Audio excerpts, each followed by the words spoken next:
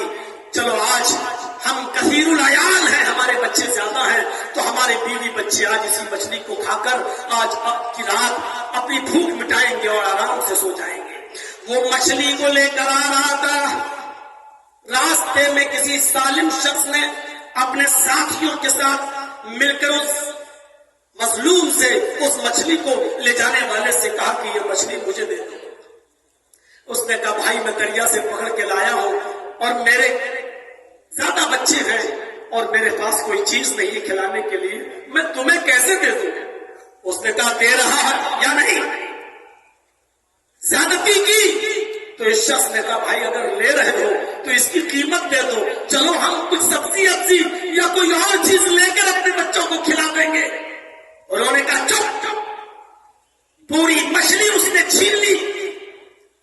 جب یہ چھین رہا تھا تو یہ مظلوم آدمی اپنی مچھلی کو چھڑانے کے لیے اپنی طرف کھینچ رہا تھا.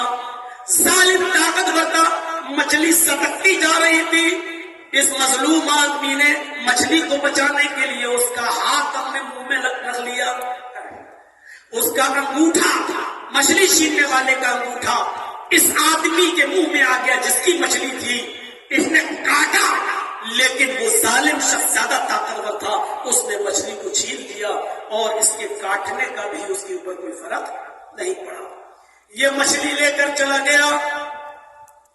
یہ شخص کو دیکھ کر اور چیختا رہا اللہ کے بندے میری مچھلی مجھے دے دے, میرے پاس اپنی بیوی بچوں کو کھلانے کے لیے اس مچھلی کے علاوہ کوئی چیز نہیں ہے.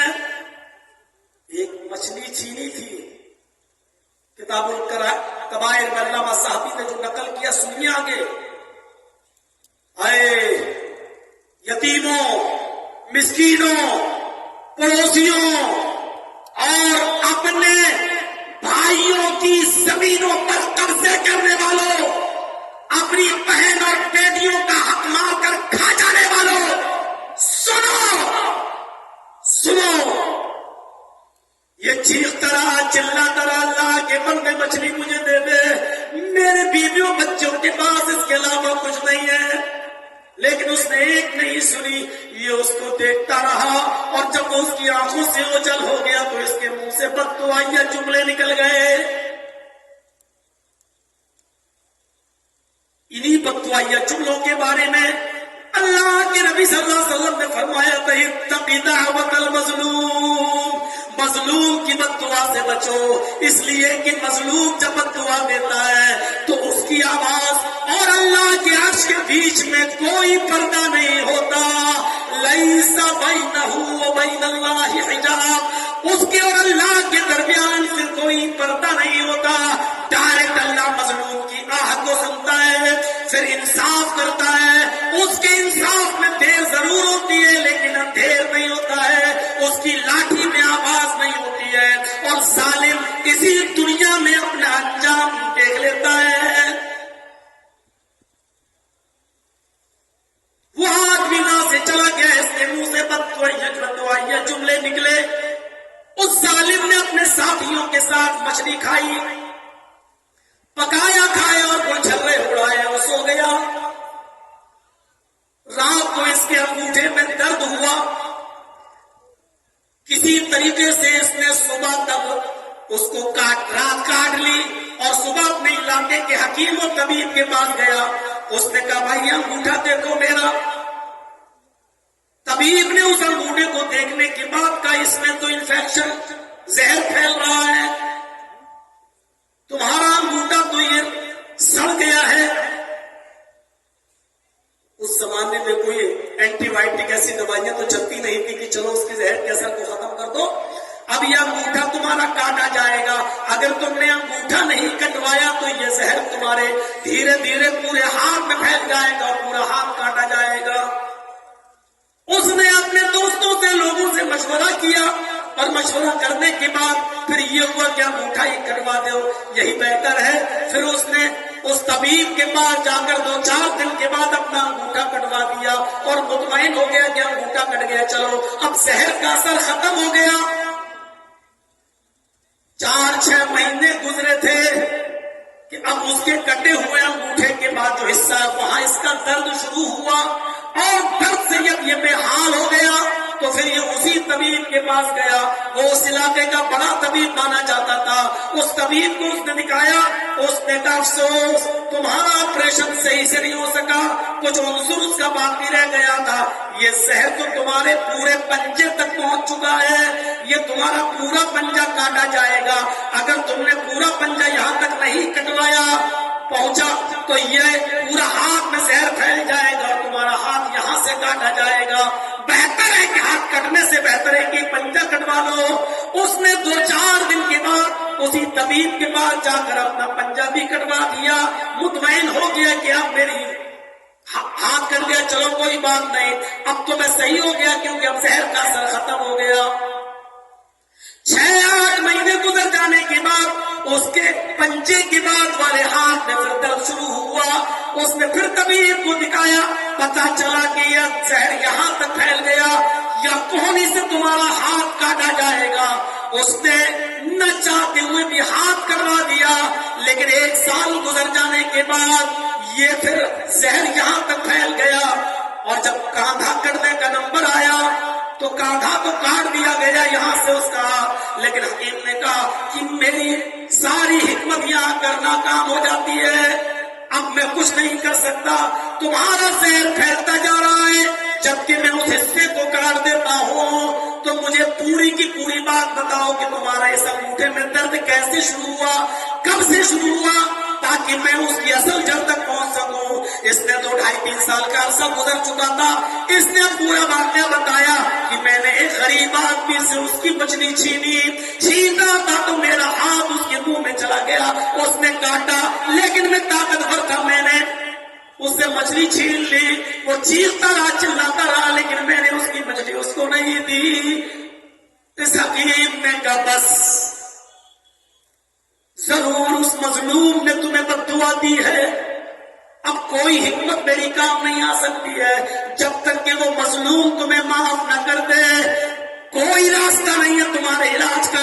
میں کاندھا بھی کاٹ دیا لیکن یہ زہر تمہارے پورے جسم میں پھیلے گا، اگر تم اپنی جان بچانا چاہتے ہو تو کسی نہ کسی طرح اس غریب اور مظلوم انسان کو ڈھونڈو اور تلاش کرو اور اس سے اپنی معافی طلبی کرو، اگر وہ تمہیں معاف کر دے تو شاید اللہ بھی تمہیں معاف کر دے اور تم بچ سکو، ورنہ کوئی اور دوسرا علاج نہیں ہے تمہارا۔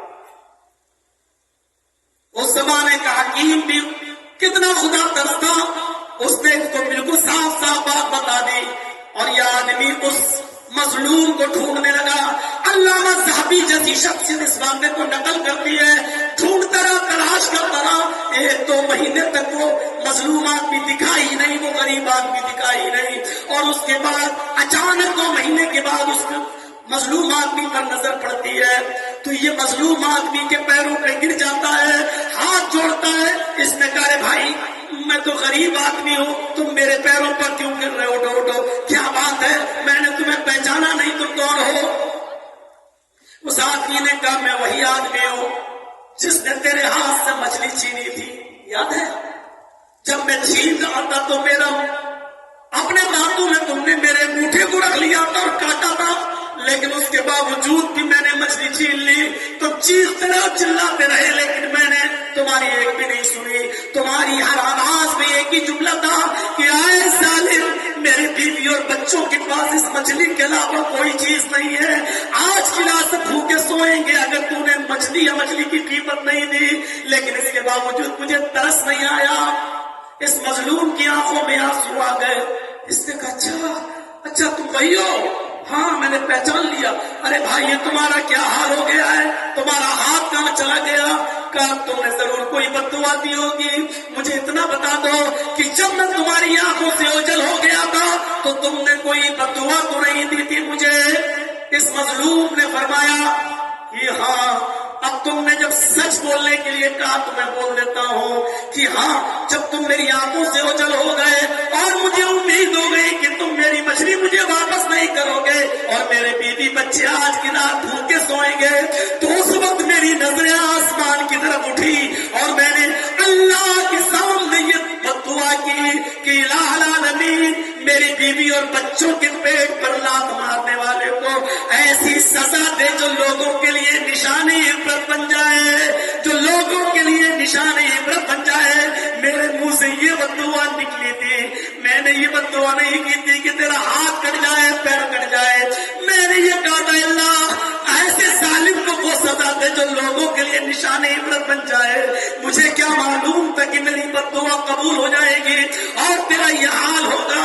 فرمایا آئے مظلوم شخص میرے بھائی، اگر آج تم نے مجھے معاف نہ کیا تو یہ زہر میرے پورے بدن میں پھیل جائے گا اور میں مر جاؤں گا۔ جس طرح تمہارے بیوی بچے اسی طرح میرے بھی بیوی بچے ہیں، اللہ کے لیے مجھے معاف کر دے۔ اس غریب انسان نے، اس مظلوم نے کہا جاؤ اللہ کے لیے میں تمہیں معاف کر رہا ہوں، میرا تم سے کوئی معاملہ نہیں، ویسے تم بڑی سزا پا چکے ہو، مجھے یہ امید بھی نہیں تھی، لیکن مجھے کیا معلوم کہ وہ قبولیت کی گھڑی تھی اور اللہ میری دعا ایسے وقت میں سن لے گا۔ جاؤ میرے بھائی، میں نے تمہیں دل سے معاف کر دیا، میں نے تمہیں دل سے معاف کر دیا۔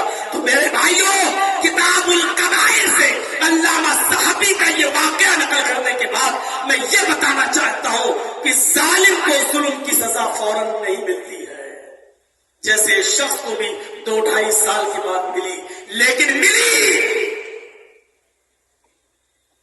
1 انچ بھی اگر کسی کی زمین پر قبضہ کیا ہے، کسی کی ماں بہن کو گالی کی ہے، کسی کو برا بھلا کہا ہے، آج ہی سے معافی تلافی کر لو، اپنے معاملات صاف کر لو۔ محمد رسول اللہ صلی اللہ علیہ وسلم نے انتقال سے 4 دن پہلے بھی یہی کہا تھا، جس دن آپ نے یہ کہا تھا کہ میں تمہارے درمیان 2 چیزیں چھوڑ کر جا رہا ہوں، اس سے پہلے آپ نے یہ بھی کہا تھا کہ اگر میں نے کسی کو مارا ہو تو آؤ وہ مجھ سے اپنا بدلہ لے لے، اگر میں نے کسی کو تھپڑ مارا ہے تو وہ مجھے بھی مار لے، میں نے کسی کو کچھ کہا ہے تو وہ آج مجھے کچھ کہہ لے۔ نبی اکرم نے عوام کی عدالت میں اپنے آپ کو سامنے رکھ کر کہا تھا اگر میں نے کسی کے ساتھ کوئی برا سلوک کیا تو آج اپنا انتقام لے لے اور بدلہ لے لے۔ میرے پیارے ساتھیوں، یہ وہ ہستی ہے جس ہستی کے بارے میں ہم اور آپ 5 اذان کے بعد، نماز کے بعد یہ دعا مانگتے ہیں، وَبَعَثْهُ مَقَامًا مَحْمُودًا، جس کو مقام محمود کے لیے جس کے ہم دعائیں کرتے رہتے ہیں۔ یہ وہ ہستی ہے میرے بھائیوں جو جنت میں سب سے پہلے داخل ہوگی، یہ وہ ہستی ہے جو جنت کا دروازہ سب سے پہلے کھٹکھٹائے گی، یہ وہ ہستی ہے میرے بھائیوں۔ لیکن اس کے باوجود وہ اپنے آپ کو پیش کر رہے ہیں، یہ لو اگر میں نے کسی کو مارا ہو تو یہ میں نے اپنے اوپر سے چادر ہٹا دی، تم بھی آؤ اور اپنا انتقام لے لو، اپنا بدلہ لے لو۔ ایک مرتبہ اللہ کے نبی صلی اللہ علیہ وسلم نماز پڑھا رہے تھے اور ایک صحابی کی پیٹھ میں آپ نے کچوکا لگایا، چلو پیچھے چلو، تم آگے نکلے ہو پیچھے چلو۔ اس نے کہا اللہ کے نبی آپ نے یہ لاٹھی، یہ نیزہ میرے پیٹھ میں سینے میں چبویا ہے، میں انتقام لوں گا، میں بدلہ لوں گا۔ اللہ کے نبی نے فوراً اپنی چادر اتار لی کہ ہاں لے لو اپنا بدلہ لے لو۔ جیسے وہ قریب آیا اور اس نے پھر سے محمد رسول اللہ کے سینے کو چوم لیا، اس نے کہا ہاشا اللہ کے نبی میں بدلہ لوں گا، میں کیا یہ نیزہ آپ کے سینے میں چبھاؤں گا؟ کیا آپ ہم سے یہ امید رکھتے ہیں؟ نہیں، اے اللہ کے نبی مجھے تو آپ کے سینے کا بوسہ لینا تھا، اس لیے میں نے ایسا یہ چال چلی ہے، اور یہ ایک طریقے سے کہا جائے میں نے یہ گیم کھیلا ہے، کیونکہ آپ ایسے چومنے نہیں دیں گے تو میں نے ایسے کر کے آپ کے چادر کو ہٹوا کر آپ کا سینے کا بوسہ لے لیا۔ تو میرے بھائیوں، بتانے کا مقصد یہ ہے کہ آپ نے چادر اتار دی، لو اپنا انتقام لے لو، اپنے آپ کو بدلے کے لیے پیش۔ وہ ہستی جب کر سکتی ہے تو ہم اور آپ ان سے بڑے تو نہیں ہیں، ان سے اونچا مقام تو ہمارا اور آپ کا نہیں ہے، پھر ہم اور آپ اپنے آپ کو بدلے کے لیے کیوں پیش نہیں کر سکتے، انتقام کے لیے کیوں پیش نہیں کر سکتے؟ تو یہ ہے حقوق و لباس کی ایک مختصر سی وضاحت۔ اس کے بعد سب سے پہلی جو چیز بیان کی ہے اللہ کے نبی صلی اللہ علیہ وسلم قرآن نے، وہ ہے حقوق و لباس میں وَبِالْوَالِدَيْنِ إِحْسَانًا، والدین